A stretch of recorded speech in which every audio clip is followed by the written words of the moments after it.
An eagerly awaited return of the Champions League saw Bayern take on Barcelona in Spain. The last time these two teams met, Bayern walked away with an 8-2 victory. But with new managers in charge, what would happen this time? In the end, Bayern were comfortable victors in a 3-0 win.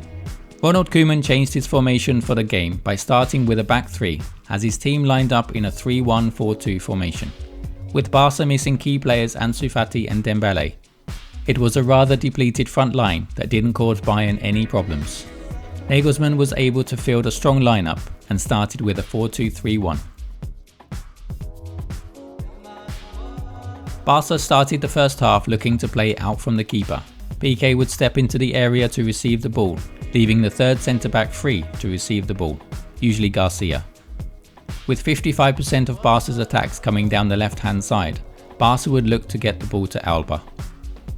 It was here though that Barca started to have problems, as Bayern would push their midfielders and forwards to that side of the pitch, preventing balls being played to their forwards.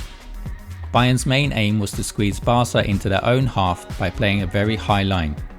Every time Barca got the ball from the keeper, Bayern would press Barca from all angles to win the ball back as quickly as possible. They were not worried about leaving gaps behind the defence, as they knew the pace of Upamecano and Davies could beat the pace of Barca's forwards. With Bayern pressing the player with the ball from all sides, Barca have no choice but to play the ball back to the keeper and start again. This also meant that Barca's forwards would move back to give passing options to the player with the ball, but this would take them further and further away from Bayern's goal. With Bayern controlling the central areas, the ball would be played out to the wing-back. But here Bayern would quickly press and use the sideline as a defender. Here the ball is played out by Aranjo, and Bayern reclaim possession. It was this exact same pressing on the left wing-back that lets Bayern win the ball back in Barca's half in the 33rd minute. And with so many players in Barca's half, they were able to keep the ball until the 34th minute, where Müller's deflected shot on the edge of the box goes in, and it's 1-0 to Bayern. So without the threat of pace, Bayern could have a high line. This often saw Barca playing longer passes up to the forwards, but as Bayern have the physical defenders, Barca forwards were unable to hold the ball up, and this meant the ball would just come straight back towards Barca's goal. With the Bayern defender marking tightly and all Bayern players preventing passes into other players, the attacker had nowhere to play the ball when receiving the ball with his back to goal, so the ball would just go back behind Bayern's front line. This pressing frustrated Barca as they were not getting anywhere near Bayern's goal, so they started to go longer from goal kicks. Although the possession stats and the number of passes were similar, Barca never really got close to Bayern's goal, registering only 5 shots and none on target.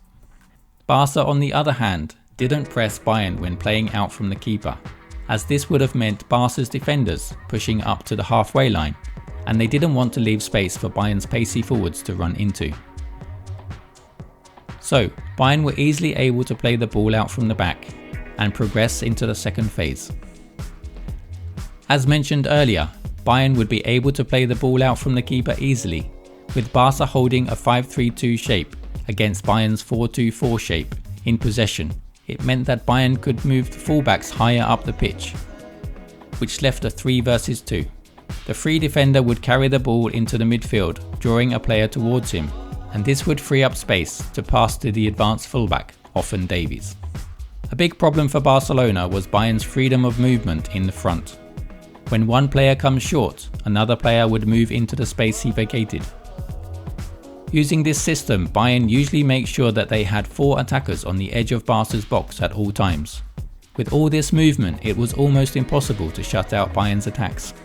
When Sané or Müller came short, Goretzka would move into the space he left, taking the defender with him. This meant that Barca were always out of their comfort zone.